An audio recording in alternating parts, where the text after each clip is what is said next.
and healthy vibes lang po syempre ang hatid namin dito sa Pinoy MD. Happy and healthy Saturday morning. Ako po ang inyong kaagapay sa kalusugan, Connie Season. At mamaya makakasama din po natin ang ating pinagkakatiwalaang obstetrician gynecologist na si Doc Q para syempre sagutin ang mga ipinadala nyo sa aming mga Facebook questions. Kaya abangan yan sa pagbabalik ng Pinoy MD. Dahil basta usapang pangkalusugan, aba ito ang legit. Ngayong umaga sa Pinoy MD, nagpupumiglas, nagsisisigaw, at nanginginig. Ito ang sinapit ng dalawang pasyente bago sila parehong bawian ng buhay ng dahil sa rabies. Mainit na panahon, nakakaalta presyon. Dok, totoo ba? Yan at iba pang paniniwalang may kaugnayan sa hypertension, sasagutin ng mga ekspertong totoo ngayong Hypertension Awareness Month. Samantala, narito muna ang ating obstetrician gynecologist na si Dr. Q para sagutin na nga po ang ilang mga usaping pangkalusugan na ipinadala ninyo sa aming Facebook page. Good morning sa iyo, Doc! Good morning, Connie, at good morning sa lahat natin mga kapuso. Diyan ako mga kapuso, ingat-ingat tayo ngayon kasi masyadong mainit ang summer. Tingnan mo ako, sinisipon na ako ngayon, no? Kaya kailangan po ay properly hydrated tayo. Magandang umaga po uli sa inyong lahat. Eto na ang first question, Doc, for you.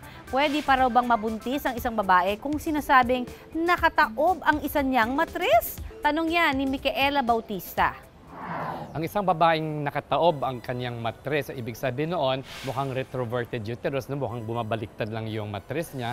Sa una, medyo mahirapan siyang mabuntis. No? Pero may mga mangilan-ngilan naman mga babae na retroverted ang uterus na nabubuntis naman sila ng medyo hindi naman mahirap. No? So, kailangan pag ganun po ang diagnosis sa inyo, ay magpatingin po muna kayo sa doktor para ma-advise po kayo kung anong dapat na mga posisyon ang gagawin during sexual contact at kung ano pa yung ibang dapat gawin para ikaw ay mabuntis. Nagpupumiglas, nagsisisigaw, at nanginginig. Ito ang sinapit ng dalawang pasyente bago sila parehong bawian ng buhay ng dahil sa rabies. Pag inom niya po, as in nalunod po siya. Pag inom niya pong gano'n, as in po parang nalulunod sa dagat, gano'n po. Kasi umakyat na yung rabies sa utak niya. Doon ko na nalaman sir na nakagat pala siya ng aso. Ano-ano nga ba ang dapat gawin para makaiwas sa nakamamatay na rabies? Yan ang ating aalamin mamaya. Samantala, Doc, tanong naman ng isa nating kapuso, ano raw kaya ang posibleng sakit niya kung may nakakapa siyang bukol na parang holen sa bandang puwerta niya? At medyo masakit daw ito, ha? Ano raw kaya yan, Doc? Kung may nakakapakang bukol doon na parang holen doon sa pagitan ng dalawang labi ng puwerta o doon mismo sa labi ng puwerta, ibig sabihin nito ay mayroon kang Bartholin's gland abscess.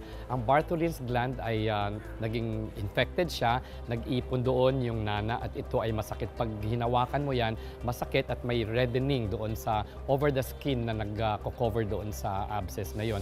So kailangan na matingnan yan ng doktor, mabigyan ka ng antibiotics o di kaya ay kailangan i-incise yun para matanggal yung nana at sa ganun ay hindi na mag-recur yung infection. Ngayong matindi ang init ng panahon, hindi lang alinsangan ang ating kalaban. Ang init ng panahon, pwede din daw kasing magdala ng peligro sa ating kalusugan, lalo na sa may mga hypertension o alta presyon. Ngayong Hypertension Awareness Month, paalala ang aming hatid para mapanatiling on-check ang ating blood pressure. Hatid pa rin ng mga ekspertong totoo. Paniniwala ng iba, kapag high blood ka, ibig sabihin, tumatanda ka na. Pero ang 51 taong gulang na si Jerry, 35 anyos pa lang, may maintenance na. Na-diagnose kasi siya na may hypertension.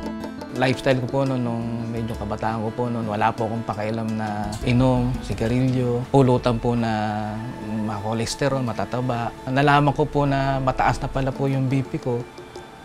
Tsaka po ako na bawas-bawas po ng mga ganong ano. Sabi nila sa older adults, o kaya 40 years old and above. Pero because nagbago ng lifestyle, karamihan ngayon, maski na in their 20s, in their 30s, pwede rin magkaroon ng high blood pressure or hypertension or alta presyon. Ang normal na blood pressure dapat nasa 120/80. Pero kapag umabot ka na ng 140/90, tinatawag na itong hypertension. Pag nagkakaedad, dahan-dahan kasi tumitigas ang ugat natin. So, kaya tama yung sinasabi na silent killer talaga ang hypertension. Kasi kadalasan, dahil sa sobrang bagal pagpataas ng blood pressure, wala kang mararamdaman na simptomas. So, asymptomatic, walang simptomas, kadalasan ang alta presyon. Kung hindi raw ito maagapan, maaari itong humantong sa stroke, heart attack at atake sa puso, kidney failure o pagpalya ng bato, at panlalabo o pagkawala ng paningin.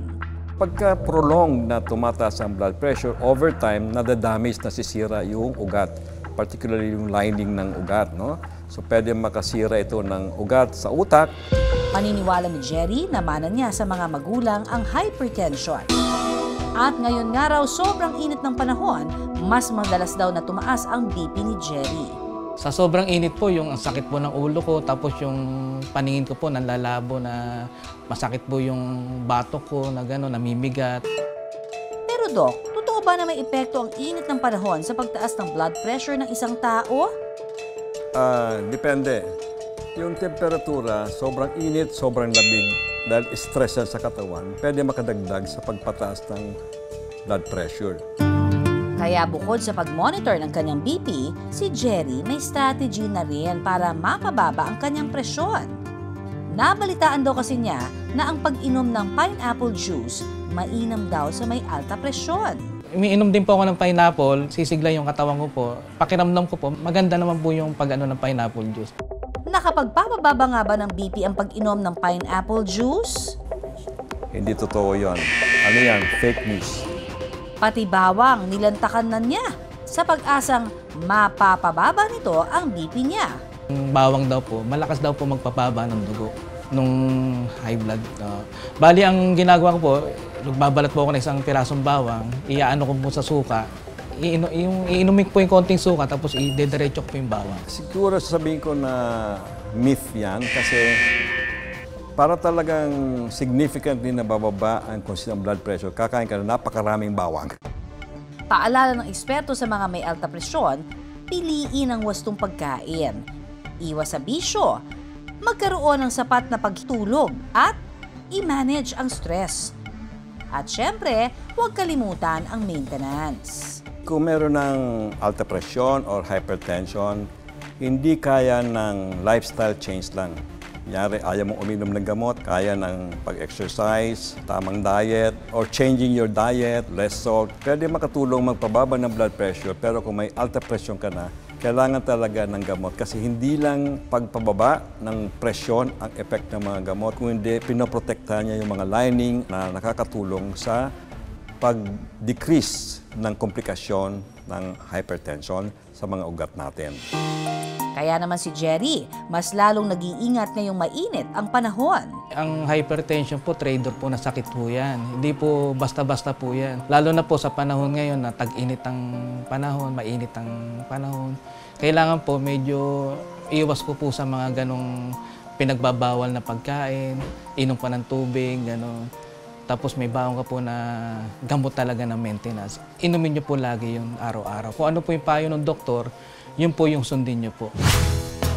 Paalala naman ng Philippine Society of Hypertension ngayong May, Measure Month, palagi ang i-check ang inyong blood pressure. Para sa mga nais mag-volunteer sa Philippine Society of Hypertension sa kanilang kampanya kontra hypertension, maaring makita ang QR code na ito sa kanilang page o website. Tandaan mga kapuso, i-monitor ang BP. At huwag kalimutang uminom ng maintenance para ang kalusugan natin check na check. Eto pa, Doc. Ngayong matindi ang init ng panahon, ano ba yung mga dapat iwasan ng ating mga kapusong nagbubuntis? Nako mga kapusong buntis dyan, no? O kahit hindi buntis, kailangan nating mag-hydrate, hydrate. Inom tayo ng maraming tubig o di kaya mga buko juice dyan o mga fresh na juices para sa ganon ay maiwasan natin ang dehydration, no? Kasi pag mainit ang panahon, hindi naman kailangan na pawisan ka para ma-dehydrate. Kahit hindi tayo pinapawisan, nade-dehydrate pa rin tayo. Kaya kailangan po hydration dyan, proper hydration. Lots of fluids, at least 2 to 3 liters a day. Lalo na pag buntis kasi kailangan din naman ni baby kasi ng fluid. No? So kailangan si mommy ay we want to make sure na siya ay properly hydrated din. So fruit juices, fresh water, mga buko juice dyan, anything except yung mga masyadong matatamis, lalo na yung mga cola, parang hindi naman pwede na yan sa mga buntis, no? Lalo na kung isang buntis ay may gestational diabetes mellitus. Tubig lang ang kailangan natin. Thank you so very much sa'yo, Dr. Q. Siyempre sa pagsagot muli sa mga katanungan ng ating mga kapuso, ipadala nyo lamang po ang inyong mga questions sa aming Facebook page. And who knows, baka question nyo na ang susunod na mabasa namin for next week.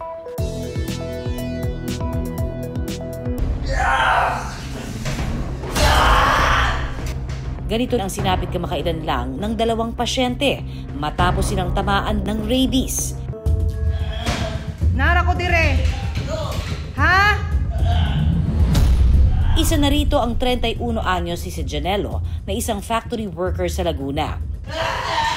Ayon sa report, nakagat daw si Janelo ng alagang aso ng kapatid noong August 2024. Pero ang problema, isang beses lang siya nakapagpabakuna ng anti-rabies at hindi na muling nasundan pa. Pinapollow up po naman po na next schedule mo na. Busy nga daw po, sayang naman daw po yung kikitain niya. Ayon sa report, 9 na buwan matapos makagat ng aso, nilagnat si Janelo noong May 15 at namatay noong May 18. Samantala, napabalita rin ang pagkamatay ng 25 anyos na si Nicole nang dahil rin sa rabies. Ayon sa ina ni Nicole na si Lizelle, nitong Marso lamang daw nakagat ng aso si Nicole sa paa. Pero wala raw pinagsabihan si Nicole tungkol dito. Yung kinagat siguro siya, sir, parang binaliwala niya. Wala din kasing panggastos, sir, doon eh. Ayon sa infectious diseases expert and head ng Animal Bite Treatment Center ni si Dr. Jeric Luigi De Villa ng San Lazaro Hospital, ang rabies ay isang zoonotic disease. Ibig sabihin, galing ang virus sa infected na hayop gaya ng aso o pusa at naipapasa sa tao sa pamamagitan ng kagat o kalmot at tina-target ang central nervous system ng isang tao. Ang rabies ay isang nakakahawang sakit na nagdudulot ng impeksyon sa utak at pamamaga ng utak sa mga pasyenteng naapektuhan ng sakit na ito. Ito ay isang nakakahawang sakit na nakukuha primarily sa mga mammals, lalong-lalo na dito sa atin, sa mga aso, maaari din sa mga pusa at saka sa mga paniki. Ito ay napapasa sa pamamagitan ng kagat, kalmot o laway ng mga infected na hayop. Ayon sa eksperto, posibleng umabot sa 2 buwan hanggang 1 taon ang incubation period ng virus sa katawan ng isang tao bago makita ang mga sintomas nito. Ito ay karaniwang lumalabas 30 days o 1 buwan hanggang 3 buwan pagkatapos makagat ng hayop, lalo na kung hindi nagpabakuna yung pasyente. Pero may mga mangilang-ilang kaso na umaabot ng 9 na buwan hanggang sa ang pinakamatagal ay 1 taon bago magkaroon ng sintomas ang pasyente. Ilan sa mga sintomas ng rabies ang pananakit ng ulo, lagnat at panghihina, hanggang sa unti-unti nang makaranas ng pagkalito, insomnia, takot sa tubig at pagdedeliryo. Kapag nagkaroon na ng simptomas o nagpapakita na ng simptomas yung pasyente, kagaya ng nagwawala na siya, takot sa hangin o kaya takot sa tubig, wala nang kahit na anong gamot o wala nang kahit na anong bakuna na i-epekto sa pasyente, mamamatay ang mga pasyente. Dito sa San Lazaro Hospital, kung saan libre ang anti-rabies vaccine, dumagsa ang mga taong gustong magpabakuna. Karamihan sa kanila, nakagat o nakalmot ng aso o pusa. Ayon sa San Lazaro Hospital, mula May 1 hanggang May 27, umabot na sa halos 24,000 pasyente ang nagpabakuna kontra rabies. Dito sa aming hospital, sa San Lazaro Hospital, kung saan tumatanggap kami ng mga rabies cases mula dito sa NCR at sa mga karatig nating probinsya sa Region 3 at saka Region 4A. Ngayong taon na ito, simula January hanggang ngayong May, meron na kaming 13 cases ng rabies. Ito ay mga kumpirmadong rabies cases at namatay silang lahat. Ayon kay Doc, hindi dapat baliwalain ang anumang kagat o kalmot ng aso o pusa. Kahit maliit lang yung kagat o kalmot galing sa aso o pusa, kakailangan pa rin magpabakuna ng pasyente. Lalo na kung walang bakuna yung ating mga alagang aso at pusa, at lalo na kung mamamatay sila during the observation period o yung 2 linggo pagkatapos makakagat ng ating mga alagang hayop. Mali rin daw na paduguin ang sugat sakaling makagat ng hayop. Ang kailangan lamang gawin ay hugasan yung sugat ng 10 hanggang 15 minuto at kumonsulta sa doktor. Hindi na kailangang pigain, hindi ito epektibo at maaari lamang na magkaroon ng dagdag na impeksyon dun sa sugat ng pasyente. At ang pinakamahalaga, pumunta agad sa pinakamalapit na mga Animal Bite Treatment Center o ospital sa inyong lugar para magpabakuna. Ang ating mga bakuna ay umeepekto lamang during the incubation period o yung mga panahon na wala pang simptomas ang pasyente. Kapag nagkaroon na ng simptomas o nagpapakita na ng simptomas yung pasyente, kagaya ng nagwawala na siya, takot sa hangin o kaya takot sa tubig, wala nang kahit na anong gamot o wala nang kahit na anong bakuna na iepekto sa pasyente. Ayon kay Doc, 3 dosage ng bakuna ang ibinibigay sa mga pasyenteng nakagat ng aso o pusa. Ang unang shot ibinibigay sa day 0 ng pagpapakonsulta. Ang ikalawang shot ibinibigay makalipas ang 3 araw. At makalipas ang 1 linggo, tsaka babalik ang pasyente para sa ikatlong shot. Kapag nagmintis ng bakuna at di na kumpleto ang dosage, hindi eepekto ang bakuna. Importanteng makumpleto ito kasi ang 1 o 2 turok ng anti-rabies vaccine ay magkakaroon ng proteksyon yung tao pero hindi pa ito maaaring sapat para labanan kung meron mang rabies virus na nandoon. Kaya importanteng makumpleto ng 3 beses na pagpapabakuna ng anti-rabies vaccine. Sa ilalim ng Animal Bite Treatment Package ng PhilHealth, nasa 5,850 pesos ang coverage para sa post-exposure prophylaxis o pangontra sa rabies. Mga kapuso, may ilang lokal na pamahalaan na may libreng bakuna kontra rabies. Sakaling makagat ng aso o pusa, pumunta sa Animal Bite Treatment Center sa inyong lugar o kaya sa pinakamalapit na pampublikong ospital.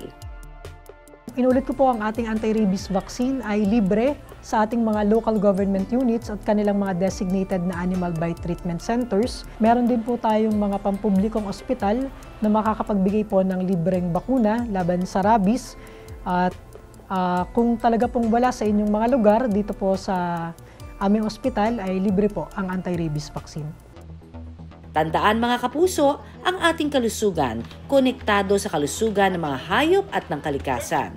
Kaya dapat panatilihing malusog at protektado laban sa sakit ang ating mga alagang hayop tulad ng aso para tayo ligtas din mula sa rabies.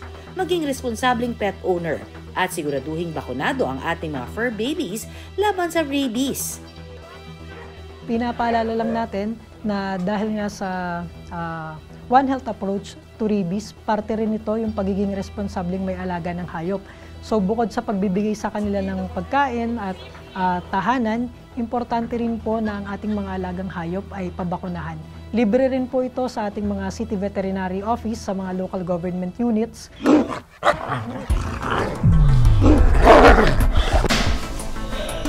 Paulit-ulit na paalala ng mga eksperto, ang rabies ay nakamamatay. Pero kung alam ang dapat gawin, pwede itong maiwasan.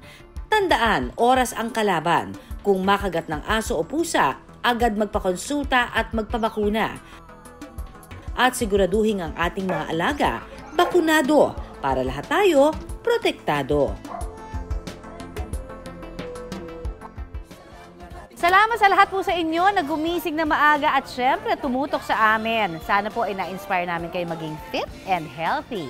Hanggang sa susunod na Sabado mga kapuso, ako po si Connie Sison na nagpapaalalang iisa lang ang ating katawan. Kaya dapat lamang natin itong pangalagaan. At ako naman si Dr. Q, ang inyong obstetrician gynecologist. Tandaan, unahin ang kalusugan at lagi pong tumutok sa programa kung saan kayo at ang inyong kalusugan ang laging number 1. Dito pa rin sa nag-iisang tahanan ng mga doktor ng bayan, ito po ang Pinoy MD. MD.